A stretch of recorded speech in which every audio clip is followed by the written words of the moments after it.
పూరా లోకల్. నమస్తే, welcome to పురా లోకల్. ప్రస్తుతం మనం బీజేపీ రాష్ట్ర ప్రధాన కార్యాలయంలో స్పోక్స్ పర్సన్ సుల్తారెడ్డితో ఉన్నాము. కాళేశ్వరం విషయాన్ని సిబిఐకి అప్పగించడం వెనుక బీజేపీ కాంగ్రెస్ లోపాయికారి ఒప్పందం ఉందని బీఆర్ఎస్ శ్రేణులు చెప్తున్న పరిస్థితి. ఎట్లా చూస్తారు ఆ వ్యాఖ్యల్ని?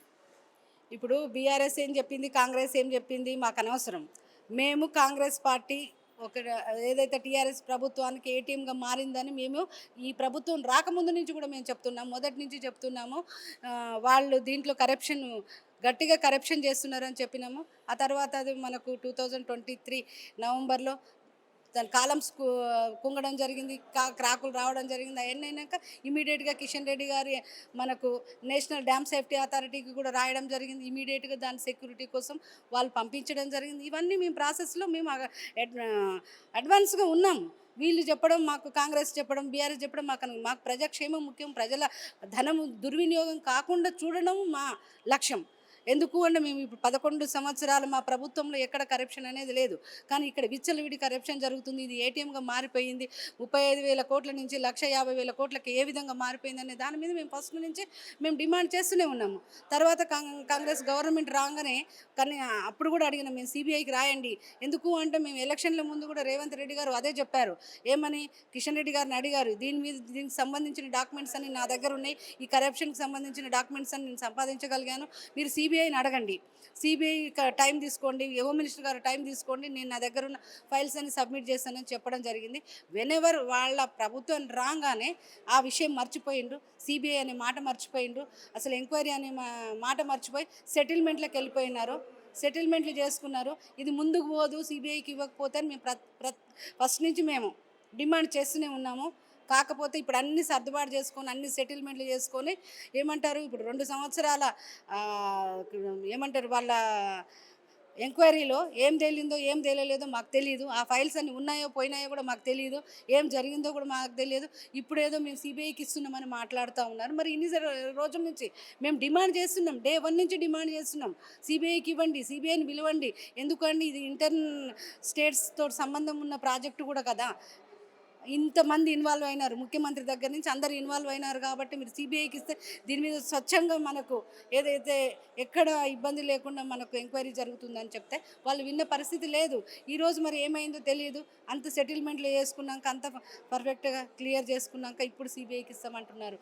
అక్కడ కాంగ్రెస్కు మా బీజేపీకి ఏం సంబంధం అండి? ఏం సంబంధం లేదు కదా. మేము ఎందుకు వాళ్ళతో కుమ్ముక్క అవుతామండి? ఎక్కడైనా కాంగ్రెస్ బీజేపీ కుమ్ముక్కైన సందర్భం కనబడుతుందా? కేసీఆర్ గతంలో ప్రధాని మోడీ హైదరాబాద్కి వచ్చినప్పుడు రిసీవ్ చేసుకోలేదు. అలాగే రేవంత్ కూడా కేసీఆర్ అంటే పడదు. మోడీ రేవంత్ ఒకటై కేసీఆర్ని అరెస్ట్ చేయించాలని చూస్తున్నారని బీఆర్ఎస్ వాళ్ళు చెప్తున్న పరిస్థితి. మేమెందుకు ఆయన ఇప్పుడు అదొక రాజకీయం, ఇదేమో ఎంక్వైరీ. ఇది మొత్తం కరప్షన్ మీద నడుస్తున్న ఎంక్వైరీ. మీరు మనకి ఇష్టం ఉన్నా ఇష్టం లేకపోయినా ప్రభుత్వ ధనాన్ని దుర్వినియోగం చేసి అక్కడ ఏం చెప్పింది మనకు కాగు, ఏం చెప్పింది, 1 రూపాయి ఖర్చు పెడితే 52 పైసల బెనిఫిట్ అయింది ఈ రాష్ట్రానికి. అంటే మీరు 100 కోట్లు ఖర్చు పెడితే ఇక్కడ 50 కోట్ల పని కూడా జరగలేదు. అంటే మిగతా 50% మీకు దుర్వినియోగం అయింది ఈ ప్రాజెక్టు మీద అని చెప్తున్నప్పుడు మీరు ఎక్కడెక్కడో రాజకీయ కోణాలలో తీసుకుపోవద్దు దీన్ని. రాష్ట్ర ప్రజల సొమ్ము దుర్వినియోగం అవుతుంది కాబట్టి మేము అడిగినాం సిబిఐ. ఇక్కడ ఆయన మనకు వచ్చి వెల్కమ్ చేసిండా, వెల్కమ్ చేయలేదా అనేది మనకు అది అసలు ముఖ్యమే కాదు. అసలు కేసీఆర్ వచ్చేసి ఆ రోజు మన ప్రధానమంత్రి గారే చెప్పారు, నా కొడుకును ఆశీర్వదించండి, నేను ముఖ్యమంత్రిని చేద్దామంటేనే మేము కరప్షన్ ఉన్న పార్టీతోటి కానీ కరప్షన్ ఉన్న ప్రభుత్వంతో మేము పొత్తులు పెట్టుకోమని ఖరాఖండిగా చెప్పడం జరిగింది. మాకేం సంబంధం అండి? ఈయన తప్పించుకోవడం కోసం, ఈయన చేసుకున్న సెటిల్మెంట్లు బయటపడడం కోసం డైవర్షన్ పాలిటిక్స్. ఇప్పుడు ఇప్పుడు ఎందుకలడని అందులేదు, సందేహం వలదని చెప్పేసి అన్ని డిపార్ట్మెంట్లలో కరప్షన్ చేసి అందులో దండుకొని ఎంక్వైరీలు అనేసరికి ఇంకా రాజకీయంగా వాడుకోవడానికి, రాజకీయంగా సంబంధాలు అంటగట్టడానికి తప్ప ఇక్కడ ఎక్కడ వాల్యూ లేని క్వశ్చన్స్ మాట్లాడొద్దు. నువ్వు చేసిన దొంగతనాన్ని ఒప్పుకో, ఎంక్వైరీ చేస్తే నోరు మూసుకో, ఇంతకంటే అవసరం లేదు. బీసీ రిజర్వేషన్లతోటి స్థానిక సంస్థల ఎన్నికలకు పోదామంటే బీజేపీ పార్టీ అడ్డుపడుతుందని కాంగ్రెస్ వాళ్ళు చెప్తున్న పరిస్థితి.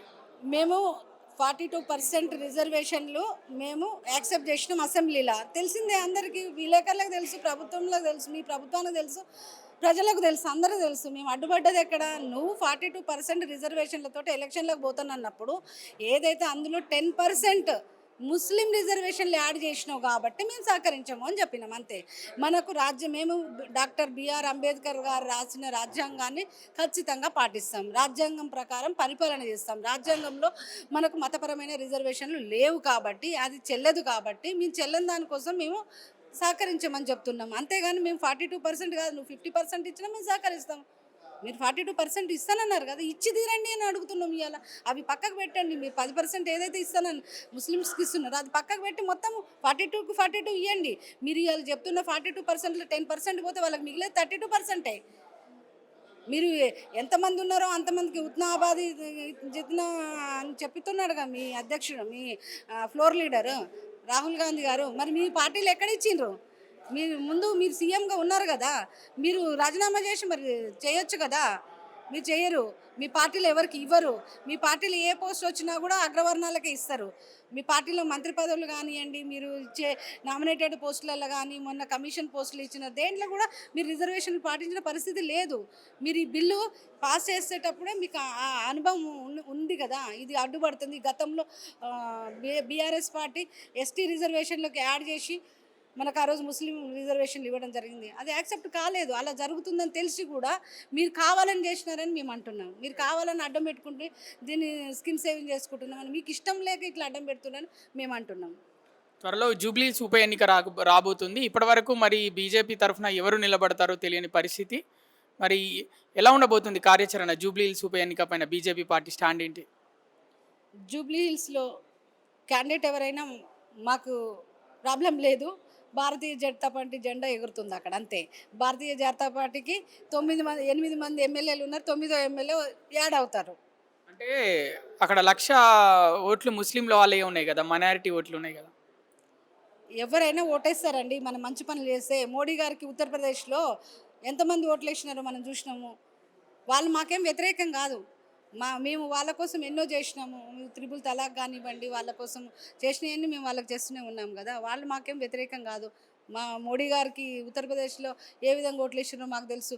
పక్కా ముస్లిం సీట్లలో కూడా మేము గెలవడం జరిగింది. అట్లా అనుకుంటే మేము ఖచ్చితంగా జూబ్లీ హిల్స్లో గెలుస్తున్నాం. భారతీయ జనతా పార్టీకి 9 మంది ఎమ్మెల్యేలు అవుతారు. 8 పోయి 9 అవుతుంది. పక్కా మేము అక్కడ జెండా ఎగరేస్తాం. క్యాండిడేట్ ఎవరైనా సరే మా పార్టీ జెండా ముఖ్యం మాకు. అంటే మీ బీజేపీ పార్టీలో ముఖ్య నాయకులు కొంతమంది మాది హిందువుల పార్టీ అని చెప్తున్నారు కదా. హిందువుల పార్టీ కాదనట్లేదు, హిందుస్థాన్ అండి ఇది. హిందువుల పార్టీ ఏంది? హిందుస్థాన్, మన దేశమే హిందుస్థాన్. తప్పలేదు కదా.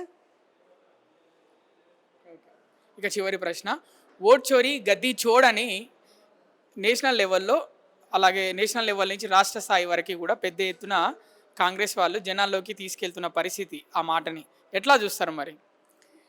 ఒక మాట చెప్పాల్సిన, మనం మాట్లాడవచ్చో లేదో నాకు తెలియదు కానీ, ఓటు చోరీ అనేది మన స్వతంత్రం వచ్చిన దగ్గర నుంచి మనం చూస్తున్నాం. కాంగ్రెస్ పార్టీ ఏ విధంగా ఓటు చోరీ చేసేది అనేది.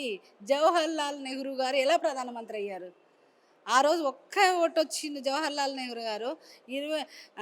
మనకు సర్దార్ వల్లభాయ్ పటేల్ గారికి అన్ని ఓట్లు వచ్చినాయి, ఆయనకు ఒక ఓటు కూడా రాలేదు జవహర్లాల్ నెహ్రూ గారికి.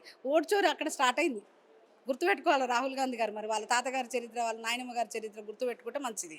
ఇంకోటి ఇక్కడ మాట్లాడుతున్నారు ఓటు చోరీ చేసినారు, 8 సీట్లు గెలిచినారు అని చెప్పేసి. మరి మీ 8 సీట్లు ఎట్లా గెలిచినారు? మీ ప్రభుత్వమే కదా. మీ ప్రభుత్వంలో మేము ఎట్లా చోరీ చేస్తాం? మరి మేము 14 సీట్లు వస్తాయి అనుకున్నాము. మీరు చోరీ చేసిండ్రు కాబట్టి మీకు 8 సీట్లు వచ్చినాయని మేము అంటున్నాం. మీ ప్రభుత్వమే ఉందిగా, అంట చేతగాని ప్రభుత్వమా మీది? మీరు ఓటు చోరీ జరిగిందని చెప్పడానికి. మరి హిమాచల్ ప్రదేశ్లో మీరు ఎట్లా గెలిచిరు? ఓటు చోరీ చేసి గెలిచిండ్రా? మీరు కర్ణాటకలో గెలిచిరు, ఓటు చోరీ చేసి గెలిచిండ్రా? ఎట్లా గెలిచిండ్రు? మన ఎమ్మెల్సీ ఎలక్షన్లో మీరు పోటీ చేయడానికి కూడా మీకు క్యాండిడేట్ దొరకని పరిస్థితి ఉన్నది. మీరు 8 సీట్లు ఎట్లా గెలిచిండ్రు? ఓటు చోరీ చేసి గెలిచిండ్రా? ఈ తెలంగాణలో మీరు ఓటు చోరీ చేస్తున్నారా? ఇది తప్పు కదా. మనం ఒక సంస్థను నిందించకూడదు కదా. ఒక ఇండిపెండెంట్ బాడీ మన ఎలక్షన్ కమిషన్ అనేది.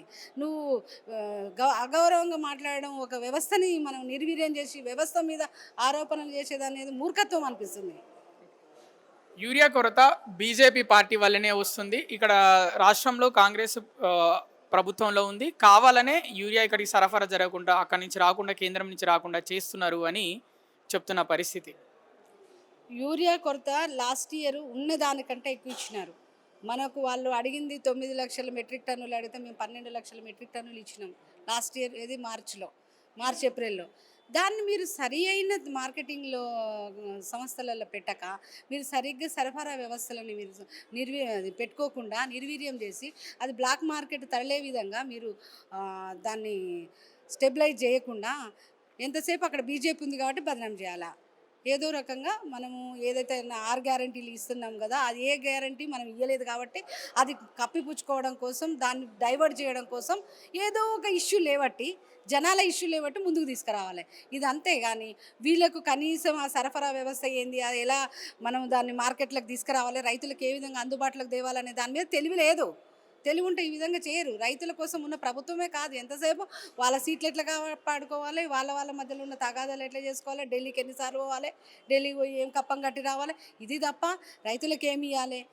వాళ్ళు రైతు రుణమాఫీ అన్నారు, 25% చేసిరు, మొత్తం ఇచ్చినామని చెప్పారు. మళ్ళీ వచ్చేసి రైతు భరోసా అన్నారు, మేము ఒక 10 రోజులు ఆగండి నేను రైతు భరోసా 15,000 ఇస్తా అని చేతులు చూపించి వాగ్దానాలు చేసిరు. 12,000 ఇచ్చారు, అది సగం మందికి ఇచ్చారు, కొంతమందికి రానే లేదు. ఇక మళ్ళీ వచ్చేసి బోనస్ అన్నారు, అన్ని వడ్లన్నీ అమ్మిన దాకా చూస్తారు, లాస్ట్కి వచ్చి భరోసా అంటారు, 25% కూడా పోదు. ఇలా అన్నిట్లలో వీళ్ళు చేతగాక, చెయ్యలేక, ఇచ్చిన వాగ్దానాలు మర్చిపోయి, వాటి మీద చిత్తశుద్ధి లేక ఇగో ఇలాంటి పిచ్చి అన్నీ చేసి ముందరికి తీసుకొచ్చి అక్కడ ఇంత కొంచెం ప్రాబ్లం ఉంటే దాన్ని బయోస్కోప్లో పెట్టి చూపించడం తప్ప ఒక చేతగాని ప్రభుత్వం అనే చెప్తున్నాను నేను కాంగ్రెస్ ప్రభుత్వాన్ని ఇక్కడ.